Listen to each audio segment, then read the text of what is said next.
मुझे मेरी बेटियों ने जिंदा रखा है। कंधे के दर्द से परेशान सुषमा जी आज भी फिजियोथेरेपी करवाने आई हुई थी। डॉक्टर ने उन्हें 10 दिन तक थेरेपी करवाने को बोला था। आज उनका छठा दिन था। आराम तो पहले से काफ़ी था उन्हें, पर अभी 4 दिन और आना था। ड्राइवर ही उन्हें ले आता था। आज भी बाहर खड़ा वह उनका इंतज़ार कर रहा था। डॉक्टर मृणाल उस क्षेत्र की जानी मानी फिजियोथेरेपिस्ट थीं। अपने घर में ही उन्होंने अपना यह सेंटर खोल रखा था। अरे आंटी जी, आप यहाँ कैसे? ठीक तो है सब? मुझे बुला लेते। डॉक्टर मृणाल को इतनी आत्मीयता से बात करते सुन सुषमा जी का ध्यान उस ओर चला गया। पर्दा आगे होने की वजह से वह आने वाली महिला को देख तो नहीं पाई, पर इतना तो जान लिया उन्होंने कि वो डॉक्टर साहिबा की कोई ख़ास परिचिता है। तभी एक और आवाज़ आई, मैडम ज़रा इधर भी ध्यान दे दो। अरे प्रीति, कितने महीनों बाद देखा है तुझे, और आज अस्पताल से छुट्टी कैसे ले ली तूने? मैडम को समय मिल गया।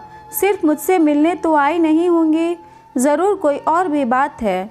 यह डॉक्टर मृणाल का स्वर था। अरे कुछ नहीं, माँ को कमर में बहुत दर्द रहा है। आजकल डॉक्टर ने दवाइयों के साथ फिजियोथेरेपी की भी सलाह दी है, तो तुझसे अच्छा और कौन हो सकता है? फिर से वही आवाज़ थी, मृणाल बेटा यह तो कब से मेरे पीछे पड़ी थी, मैं ही आलस कर रही थी आने का। तुझे तो पता है मुझे ज़रा से भी तकलीफ़ होती है तो यह मेरे पीछे पड़ जाती है। फिर एक महिला की आवाज़ आई जो सुषमा जी को कुछ जानी पहचानी सी लगी। सुषमा जी हॉट पैक ले चुकी थी। उनका आज का सेशन ख़त्म हो गया था। जैसे ही वह बाहर आई तो नंदिनी को देख हैरान रह गई। हाँ, नंदिनी ही थी। बरसों पहले वह उनकी पड़ोसन हुआ करती थी।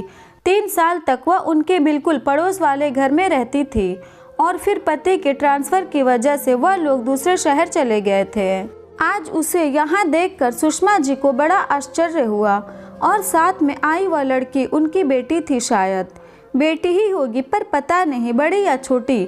सुषमा जी ने मन ही मन सोचा। अरे सुषमा भाभी, आप यहाँ? सब ठीक तो है? एक पल के लिए मुझे विश्वास ही नहीं हुआ कि आप हो। नंदिनी ने सुषमा जी को देखते हुए बोली। मुझे भी तेरी आवाज़ कुछ जानी पहचानी सी लग रही थी। नंदिनी, और बता कैसी है? यहाँ इस शहर में दोबारा कब आए तुम लोग? सुषमा जी ने भी प्रश्नों की झड़ी लगा दी। अभी 2 साल पहले ही यहाँ शिफ्ट हुए हैं। बच्चे भी इसी शहर में थे तो बस यहीं बस गए हैं, आलोक की रिटायरमेंट के बाद, नंदिनी ने उत्तर दिया। फिर उसने अपने साथ आई लड़की को कहा, प्रीति बेटा, यह तुम्हारी सुषमा आंटी हैं, तुम्हें याद है ना? मैं इनके बारे में बात भी किया करती थी। लड़की ने सुषमा जी के सामने हाथ जोड़ दिए। अरे वाह, ये तो बहुत बड़ी हो गई है। यह बड़ी वाली है या छोटी वाली? सुषमा जी ने पूछा। वह जानती थी कि नंदिनी की 2 ही बेटियां थीं। जी, यह सच में बहुत बड़ी हो गई है। शहर की जानी मानी चाइल्ड स्पेशलिस्ट डॉक्टर प्रतिष्ठा सिंह, डॉक्टर मृणाल ने जवाब दिया, जो काफ़ी देर से उन दोनों का वार्तालाप सुन रही थी। अच्छा, इसी डॉक्टर प्रतिष्ठा के पास तो उनकी बहू भी अपने बच्चों को दिखाने जाती है। बहुत नाम सुना है इसका, सुषमा जी ने सोचा, पर उन्होंने कहा कुछ नहीं। शायद उन्हें इस बात का यकीन ही नहीं हो रहा था कि नंदिनी की बेटी इतनी बड़ी डॉक्टर बन चुकी है, या फिर वह यकीन करना ही नहीं चाहती थी।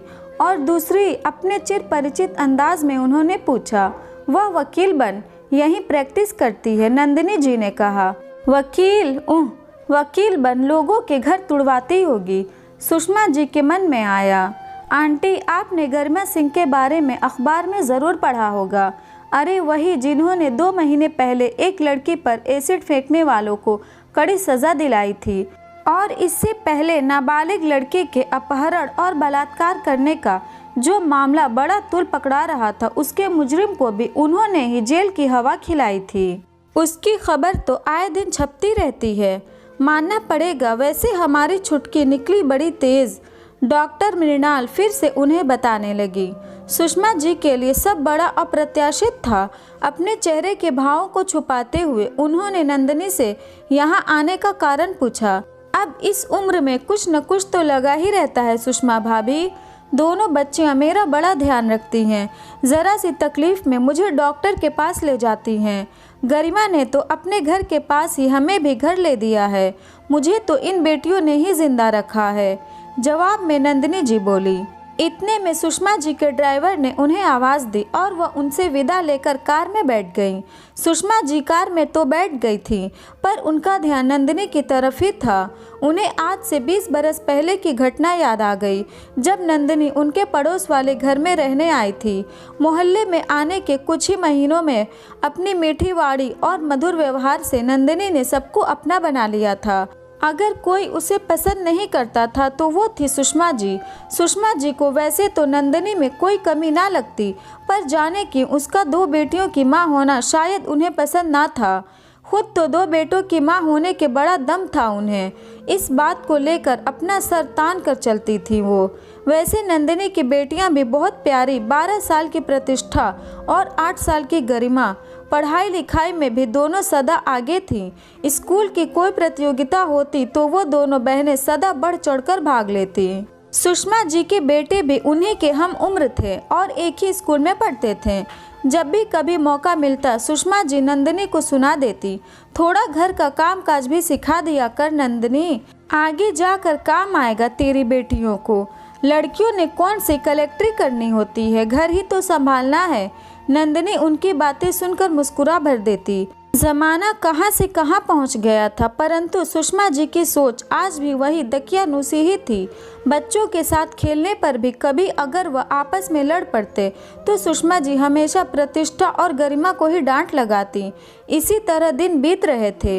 एक दिन शाम के वक्त नंदिनी उनसे उनके बड़े बेटे विक्रम की शिकायत करने आई, जिसने आज प्रतिष्ठा की स्कूल में बैग में पानी डाल दिया था और जिससे उसकी किताबें तो गीली हुई थी, साथ ही साथ केमिस्ट्री का प्रोजेक्ट भी खराब हो गया था। तेरी बेटी ने कौन सा डॉक्टर नहीं बनना है नंदिनी, तूने कुछ ज़्यादा ही सर चढ़ा रखा है इन्हें, जो इतनी सी बात की शिकायत करने आई हो।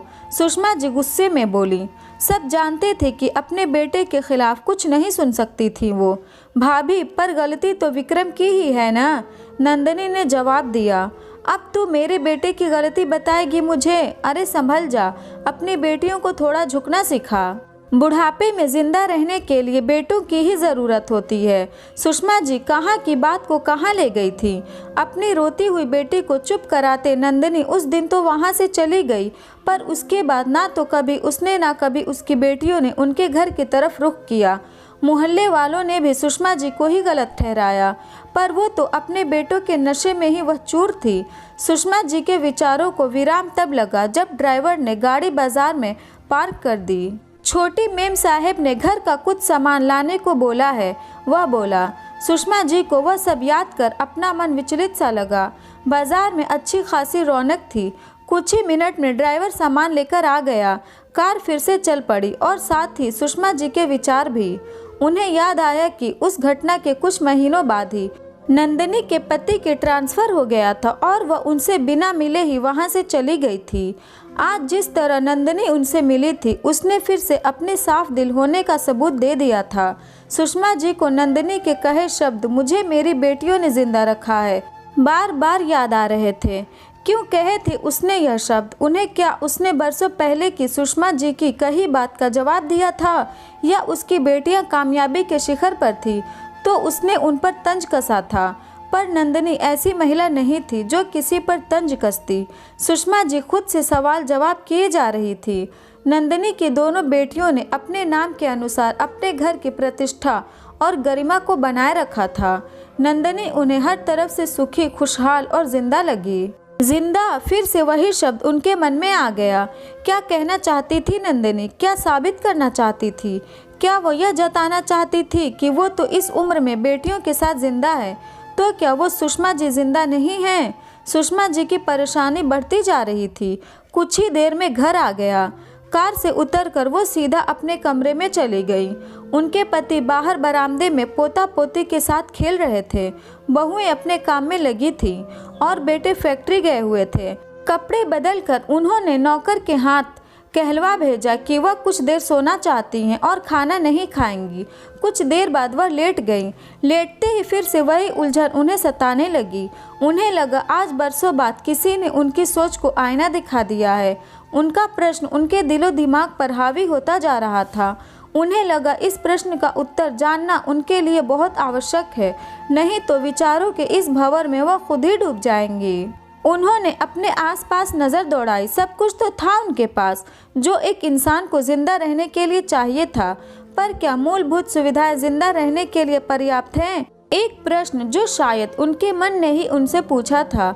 सुषमा जी को महसूस हुआ कि जब से वो घर आई हैं, दोनों बहुओं में से एक ने भी उनको खाना न खाने का कारण नहीं पूछा था। उनके आते ही पोती के चेहरे की घबराहट उनसे छुपी नहीं थी। फिजियोथेरेपी के कितने सेशन हो चुके हैं, कितने बाकी हैं? क्या उन्हें पहले से आराम है? क्या वह दवाई सही समय पर खा रही हैं? ऐसे छोटे छोटे प्रश्न उन्हें घर में कोई नहीं पूछता था। उनके लिए ड्राइवर और अन्य नौकर चाकर तो उपलब्ध थे, पर अपने बच्चे आसपास नहीं थे। शहर के बड़े से बड़े डॉक्टर को वो दिखा तो सकती थी, पर उनका हाल चाल जानने वाला, उन्हें दवाई खिलाने वाला, उनको खाना ना खाने पर मुनहार कर उनको खाना खिलाने वाला कोई नहीं था। इन सब बातों के लिए क्या वह खुद ही जिम्मेदार थी? बेटों पर हमेशा गर्व करते हुए उन्होंने बहुओं को भी कभी अपने करीब नहीं आने दिया, और इसी चक्कर में जाने अनजाने बेटे भी उनसे दूर होते चले गए। ऐसा नहीं था कि उनके बेटा बहू अच्छे नहीं थे, पर उनकी सोच ने ही उनके चारों तरफ खाई बना दी थी, जो वक्त के साथ बड़ी होती जा रही थी। अपनी पोती को भी उन्होंने कभी कलेजे से लगाकर प्यार नहीं किया था। अगर उनके पोते के साथ भी ससुराल में वही व्यवहार हो जैसा वह अपने बहुओं से करती हैं, आज ये सोचकर उन्हें डर सा लगा। पति के समझाने पर भी वो कभी टस से मस नहीं हुई। सुषमा जी को लगा वह सिर्फ जिंदगी काट रही हैं, पर शायद जिंदा नहीं है। जिंदा रहने के लिए अपनों का साथ बहुत ज़रूरी होता है, और वह चाहे अपने बेटा हो या बेटी। आज नंदनी ने उनकी आंखें खोल दी थी। सुषमा जी के मन से आवाज़ आई कि उनको बदलने की बहुत सख्त ज़रूरत थी। कुछ दिनों बाद घर में सब सुषमा जी के व्यवहार में आए बदलाव को देखकर हैरान थे। अब वह बहुओं के साथ रसोई में खूब बातें करती। उनकी पोती जब उनके गले में बाहें डालती तो वह निहाल हो जाती। अब शायद वो जिंदा हो गई थी, उनका घर जिंदा हो गया था, और जिंदा हो गया था उनका अपने बच्चों के साथ रिश्ता, जो उनकी दकियानूसी सोच की वजह से दम तोड़ने के कगार पर था। अगर ऐसी ही स्टोरी आपको सुननी पसंद है तो इस चैनल को तुरंत सब्सक्राइब करें, और वीडियो अच्छी लगी तो इसे लाइक भी करें।